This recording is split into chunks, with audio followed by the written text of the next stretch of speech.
respect, Big King Sadiq hollering at you one more again. Worldwide movement. Steelers Nation. Welcome to Steelers Game Prep Live. True indeed. Man, AGD, another great day, and certainly a great day in Steelers Nation. Man, we are prepped and ready. Everybody getting ready, rearing up for the 2026 season. Yeah, man. We feeling good. Black and yellow, black and yellow, black and yellow, black and yellow. True indeed, man. Listen, we have some magnificent changes to the team this year, right? Um, we always look forward to change as a good thing. You know what I mean? We had a magnificent ride with Coach T. Shout out and honor always to Coach Mike Tomlin. Magnificent and historic job he did for 20 years here in Pittsburgh. But now we move forward with Coach McCarthy, right? Pittsburgh guy, right? In one of the neighborhoods I lived in Greenfield, man. So we welcome him. We know his magnificent offensive prowess will aid us in having a much more dangerous offense to pair with a already dangerous defense. And we think that combination is going to lead to big things indeed, truly. So we are definitely grateful to be moving right along in this 2026 season with what we think, you know, here at Steelers Game Prep to be truly shaping up to be a very, very strong roster indeed. So Steelers Nation, let's rise, get ready, and let's talk real quick. While we cover the key acquisitions and key losses, I think I'll go ahead and do the losses first. Makes sense. And then we'll get into the key acquisitions and see how I think the team actually got better before we even entered this draft coming up, or about to enter the draft coming up this Thursday. So um, I'm excited, man. We should all be excited because this looks like we are shaping up to have a really strong team this year.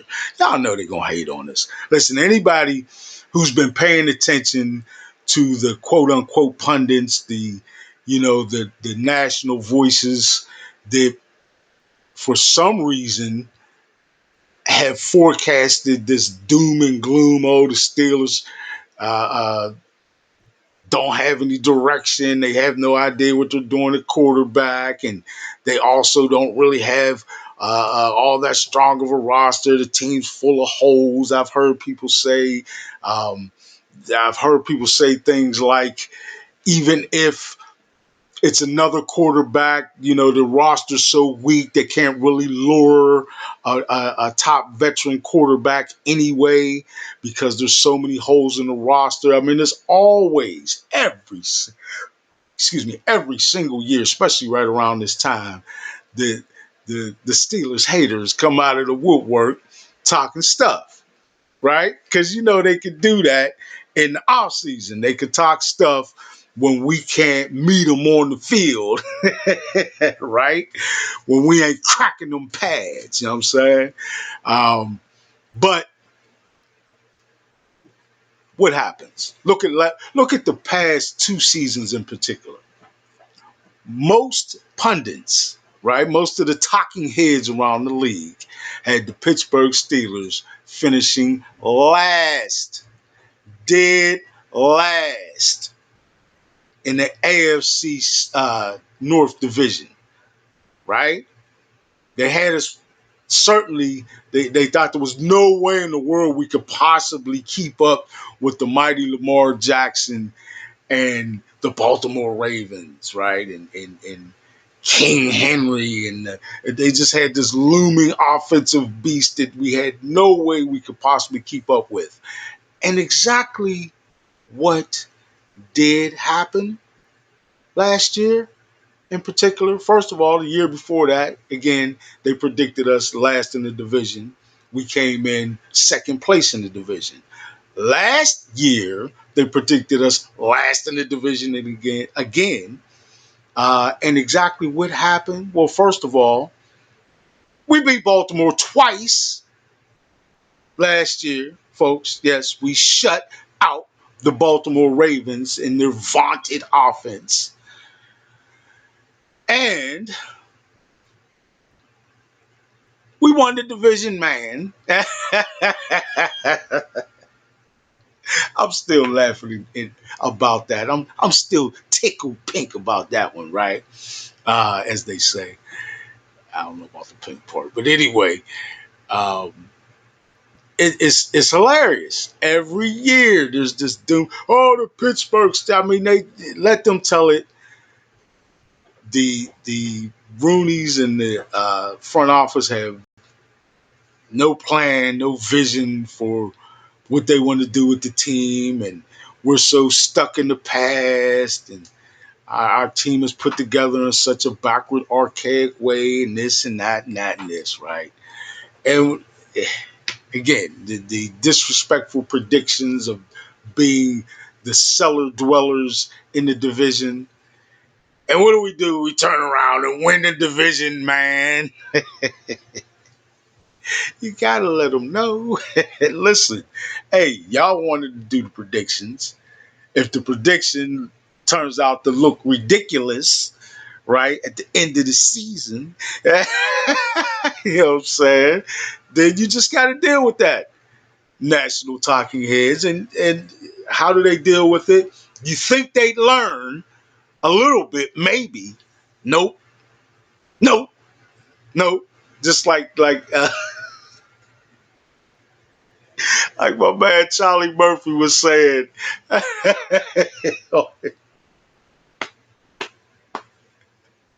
on the little True Hollywood Story sketch with Dave Chappelle, when they was talking about Rick James, like, you think that be it, that would be over.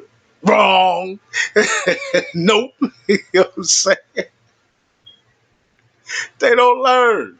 They're doing it again, predicting us and already talking like we're just going to be sorry.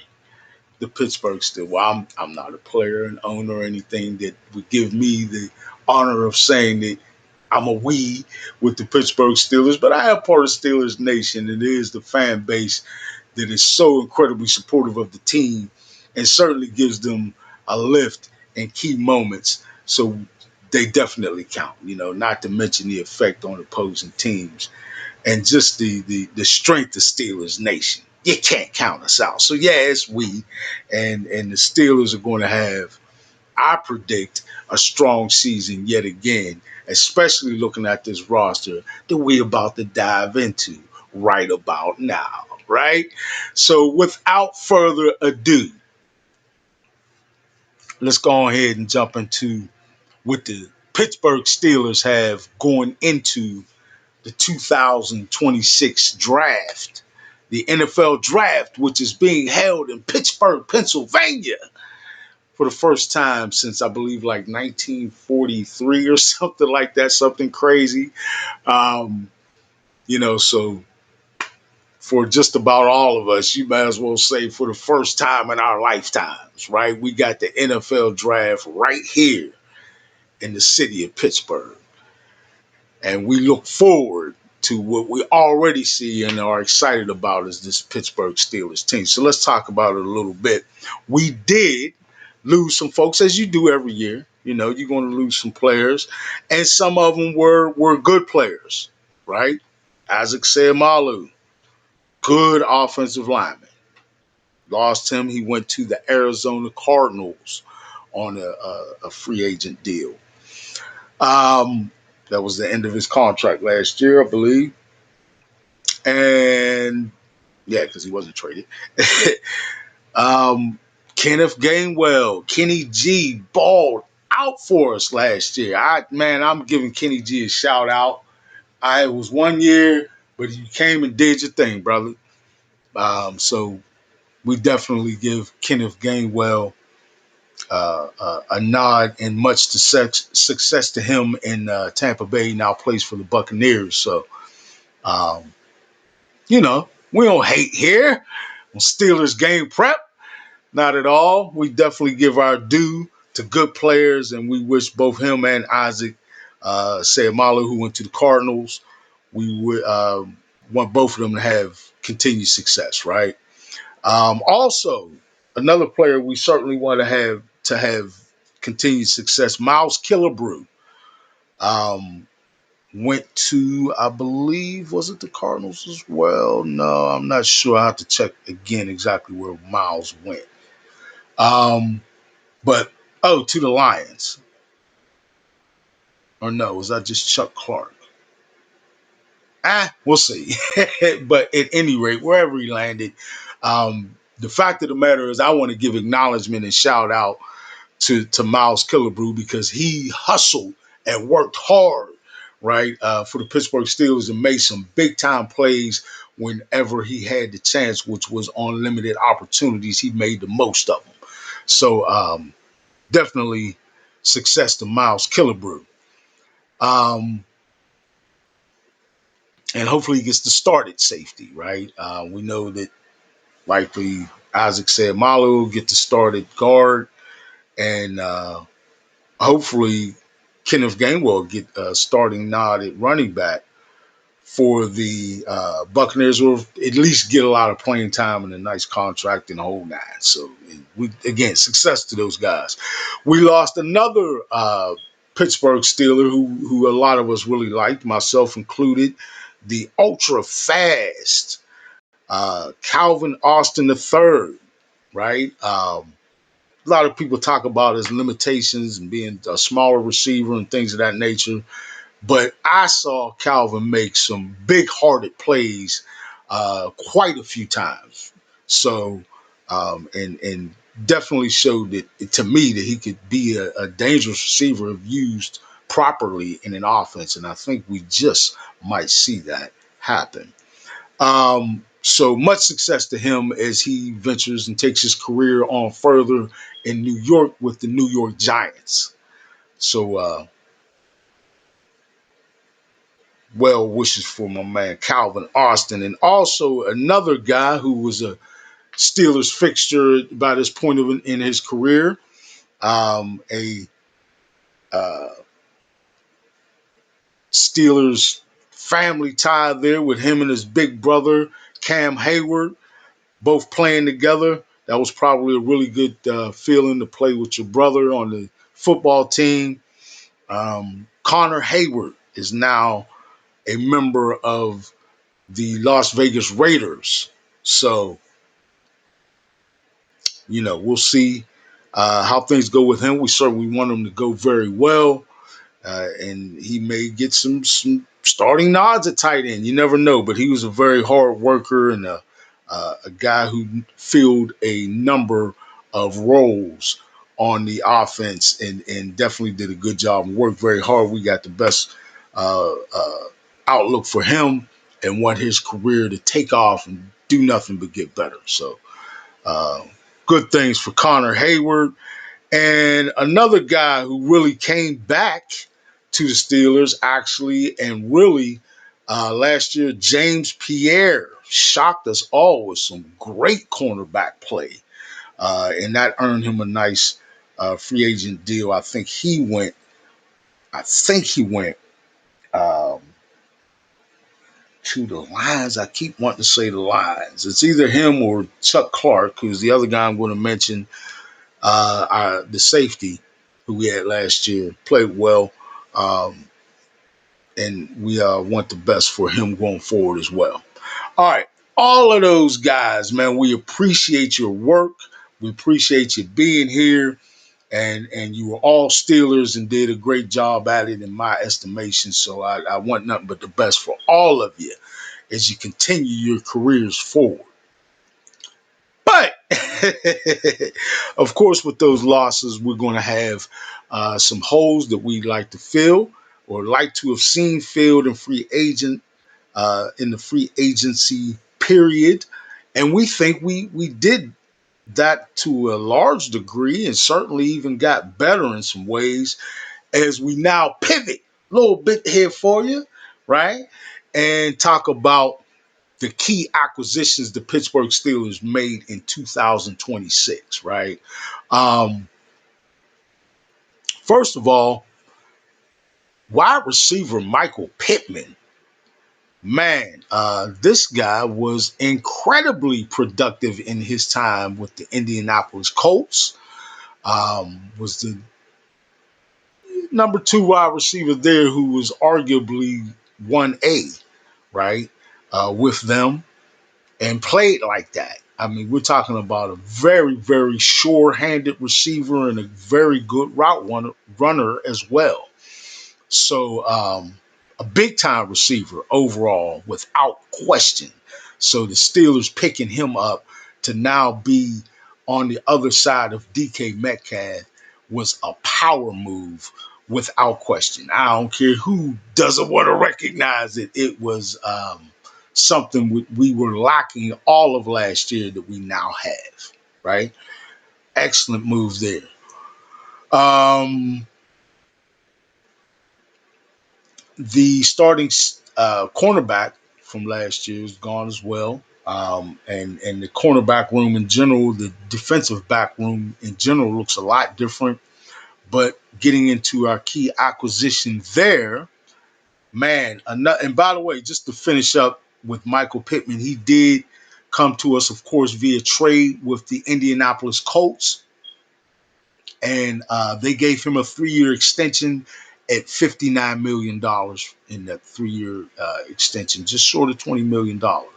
So, and certainly, as wide receivers go, this day and age in the National Football League, that was um, a very reasonable contract. So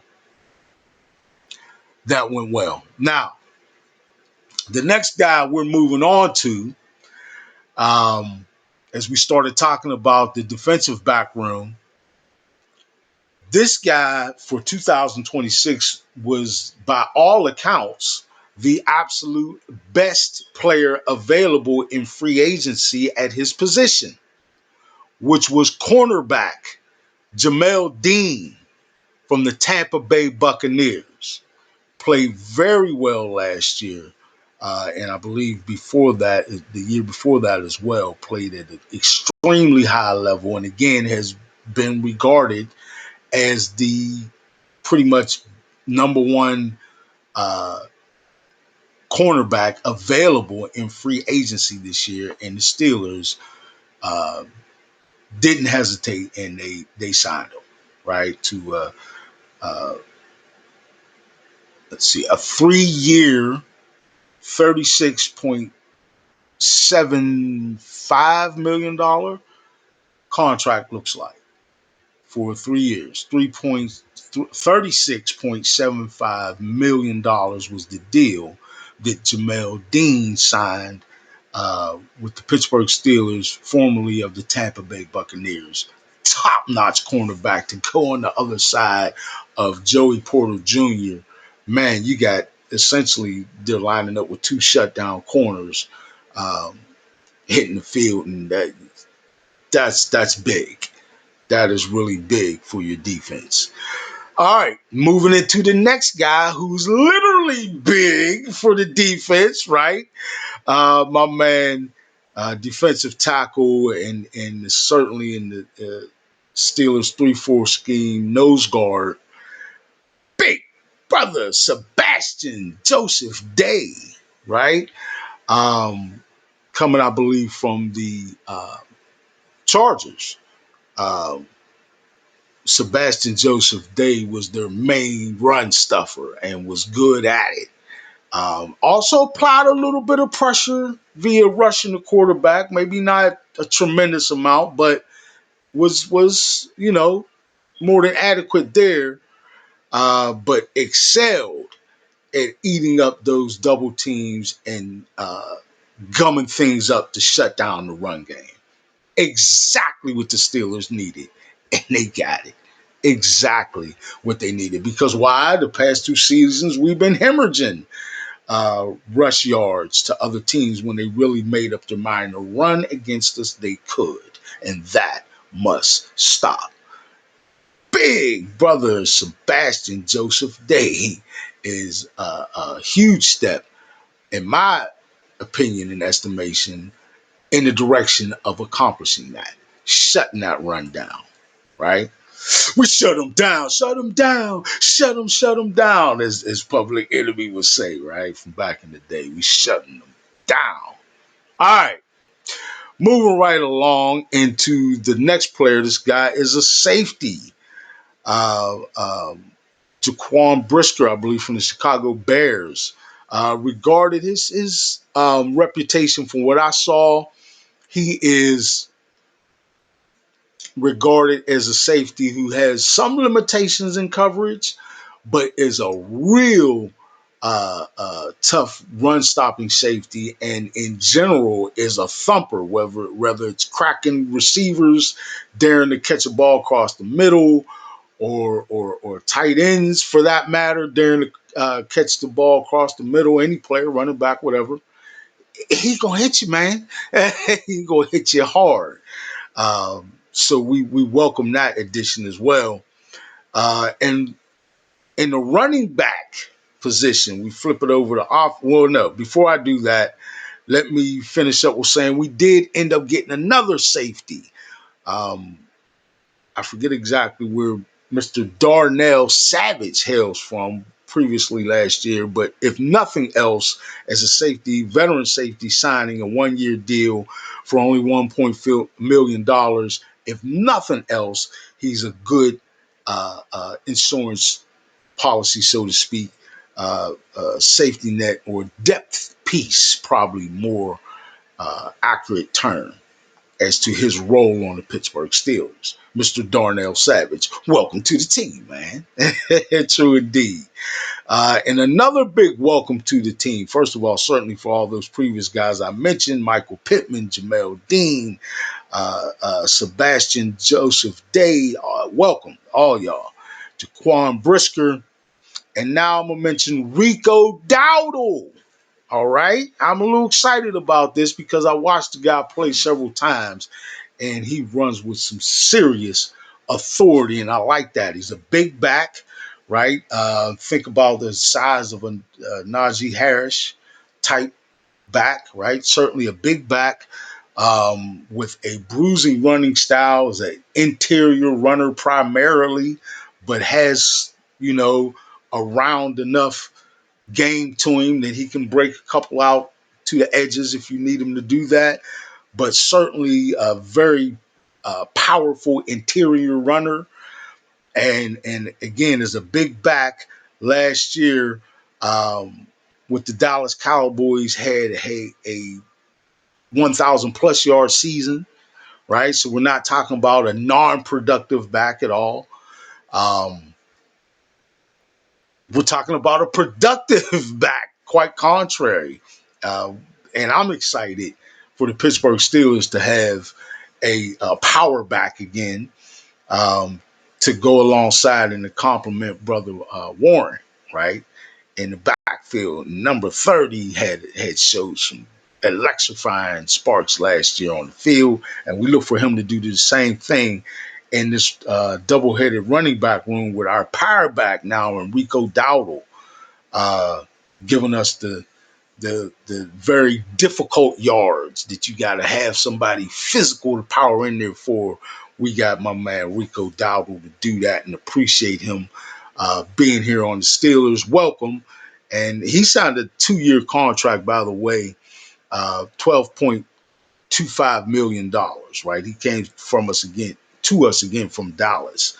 If I didn't mention any of these before, let me mention. I don't think I mentioned Darnell Savage signed a $1.4 million deal somewhere. I forget where he went.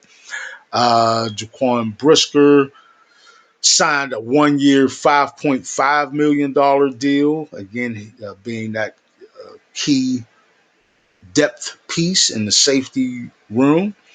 Um,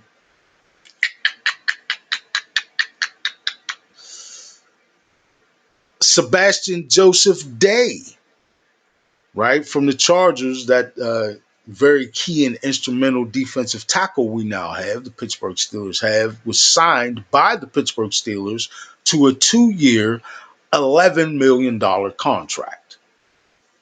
All right, good contract and certainly an excellent player. Um,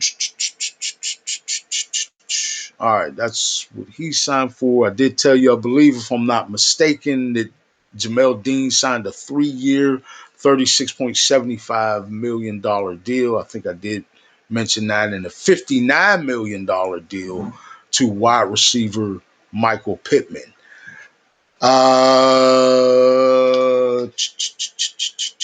Okay, so that that rounds it up. I believe there may have been some couple other key, um, or not key signings or acquisitions, but a couple of other players that would be adding to depth on the team, and look for more of that.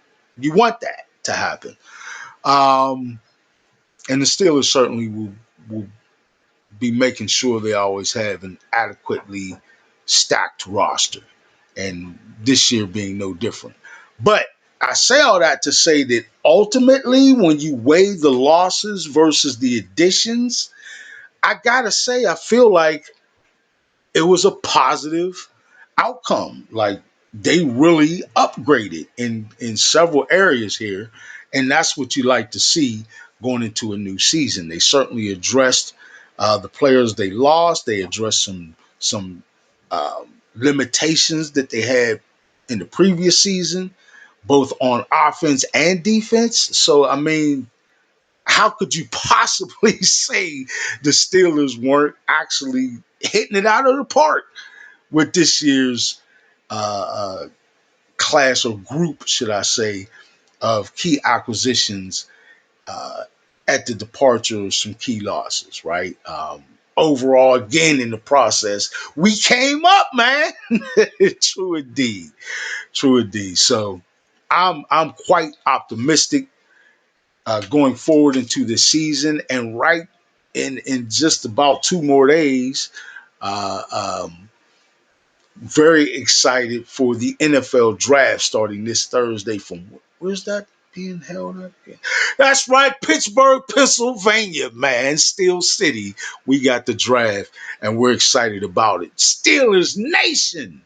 Your Pittsburgh Steelers play host to the National Football League, holding their 2026 draft. And going into it with that group of key acquisitions, I feel like they're entering into it without a lot of holes, which is key because that gives you the ability more so to draft for the best talent available, right? Rather than a positional need, especially urgency at any position. All right, man. With all that said, it's looking good. If you ask me, it is looking good. So I thank you all for joining me on this live session of Steelers game prep. Of course, I am your host, Big King Sadiq, hollering at you one more again. Steelers Nation, we're looking good, man. Let's rise. All right. Big King Sadiq for the Steelers game prep channel. A key hint, y'all, there's going to be a big change soon to come. We're looking at changing the name of the channel to an even better name. But for now, please visit Steelers Game Prep, and we appreciate you all tremendously. I love you all. Worldwide movement. Peace, love, respect. Big King Sadiq. I'm out.